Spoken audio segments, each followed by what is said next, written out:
Patuloy na isinusulong ng pamahalaan ang mga programang pangkalikasan laban sa global warming na nararanasan bunsod ng air pollution.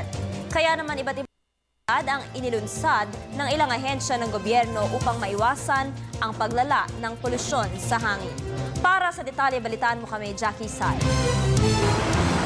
Sa bisa ng Executive Order 774 Section 9 o Task Group on Fossil Fuels, isinulong ng DOTC ang mga reforma sa transportation sector mula sa pagbabawas ng fuel consumption hanggang sa mga alternatibong programa at aktibidad gaya ng walking, biking, rowing at man-powered mini-train na makakatulong sa pangangalaga ng ating kalikasan sa layong makabawas sa air pollution.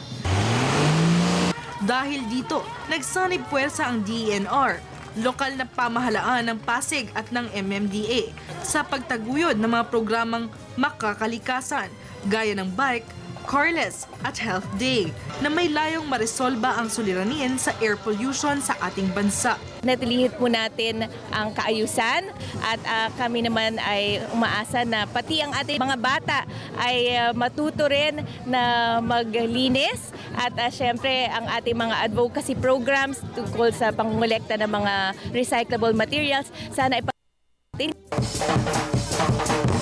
Dahil sa mga programang ito ng gobyerno, maraming nakikinabang, hindi lang ang mga mamamayan kundi maging ang kalikasan. Sa isinusulong na programang ito, 6 na stasyon ang maaaring kalahukan ng bawat isa, mula sa bike strip o stasyon para sa mga nais magbisikleta na nagsisilbing alternative transportation, laro ng lahi strip o mga larong Pinoy para sa mga kabataan,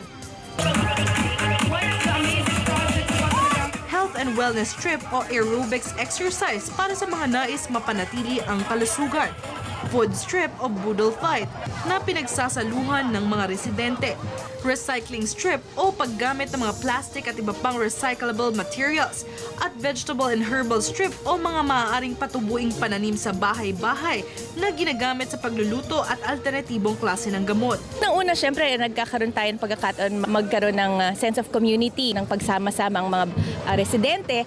Bukod doon ay syempre pangangalaga sa kapaligiran na there would be less pollution para magkaroon ng chance na magkaroon ng pasyala na walang mga sasakyan, pwedeng magbisikleta at syempre mag-exercise ang mga pamilya. Para sa Telebisyon ng Bayan, Jackie Sai.